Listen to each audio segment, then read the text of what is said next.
Yeah. And then I'll walk the streets of San Francisco. Yeah. I did not have as much faith in the talent that God has given me until recently, where I started to have, where I'm grateful to have these opportunities to network, to perform with very talented musicians, and to also be validated. That's where I realized that it is a viable path and the path that God had planned for me.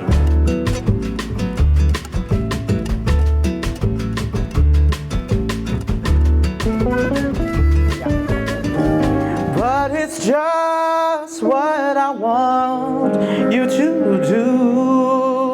I grew up with a mother as a music director. My mom was a music director for church, for some schools in the area, and I was. My father was also an OFW. He worked hard overseas as we to support my education. When that started, I started to develop like an inclination for music. My first instrument was actually violin. It wasn't until I moved to Canada when I was 7 years old, and I started leaning towards vocals. The reason why I started leaning towards vocals is because I grew up in an area that didn't have a lot of music education, so I couldn't continue, violin. So my mom, who was a music director, could support me in my development, and it's been up ever since.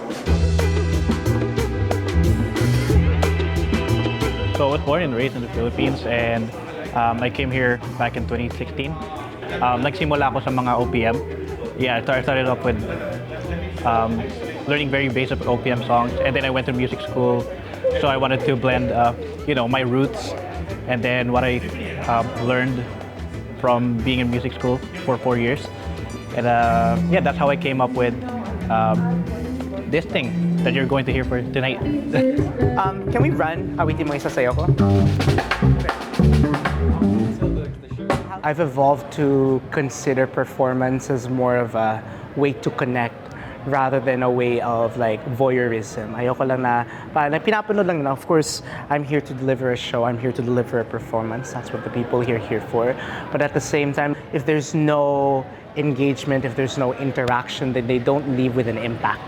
Diba? So I always like to make the effort of personalizing my approach with the audience. So kung mahinhin o kung very engaging ang audience, I adjust my approach accordingly so that they are able to leave the place with some sort of fulfillment. University 4 as well. Does anybody remember what we're in University 4?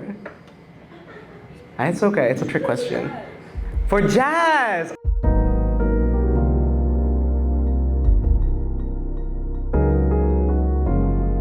I was actually meeting Solomon. We were asked by the Filipino Student Association to support with a Filipino set, in which we won first place for. We won first place for the parade. So that became sort of a catalyst for this event where Solomon and I continued to continuously collaborate on multiple projects. We have a project with at the Spring Bazaar where we'll be a co-band leading as well. So honestly, it's just so surreal to finally be in this moment compared to where we were at the beginning of the year. Because Solomon and I only actually have known each other since December. So to see how quickly na nag-click kami and to have our our creativity synergize has just been a beautiful thing.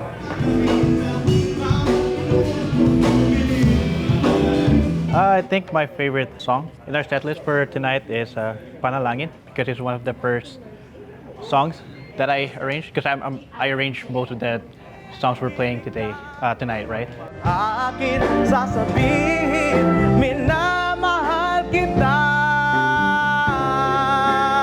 So Solomon and I are both jazz and gospel majors at York University. So this specifically came from a desire to unite the type of music that we grew up on and the type of music that we are learning at school. Ready ka na? Ready na ako. I need to sing while I'm doing this.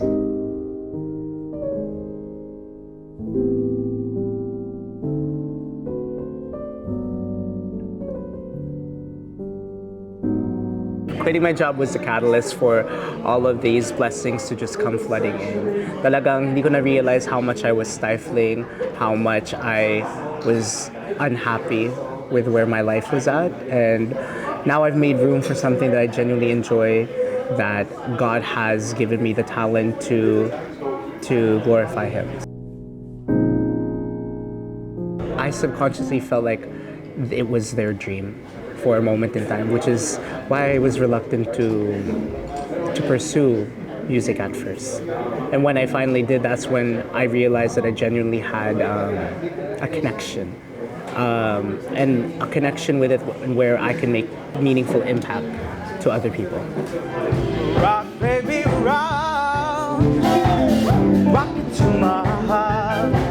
Before, my approach to performance was ensuring that everything was perfect, everything was choreographed, but then that takes away yung nature of music, which is just a way to, again, engage and to connect people. And in those mistakes, in those little blips, doon ka nakakahanap ng something meaningful. And if you think about life, life isn't perfect. Diba? So being able to be resilient, knowing how to adapt, and making the most out of any redirection, yun talaga yung importante na inaccept ko na. Like for example, for our set, there were a couple of changes that we made on the spot. I didn't initially know how to pivot, but then I just trusted my band. I just trusted my other co-lead to ease me into some of the spots.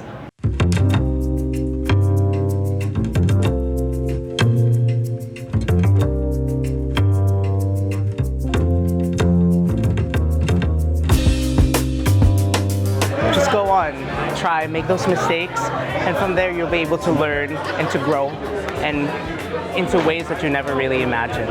And to me, that's more invaluable than trying to live a perfect life, trying to live a beautiful life, because sometimes that's so far removed from, the reality is so far removed from any of our perceptions. And to my mom, my first inspiration, thank you so much for giving me all the love, for supporting me with all of those recitals, for nurturing my talent. I wouldn't be the half of what I am. I wouldn't be any of what I am if it wasn't for you in my life. So thank you so much to my dad for working overseas, for working those grueling jobs in order to support me and help me become the person that I am today. And to everybody in my life, thank you for having the trust. Thank you for having the kindness of being in my life, or me being in your life. I appreciate you all.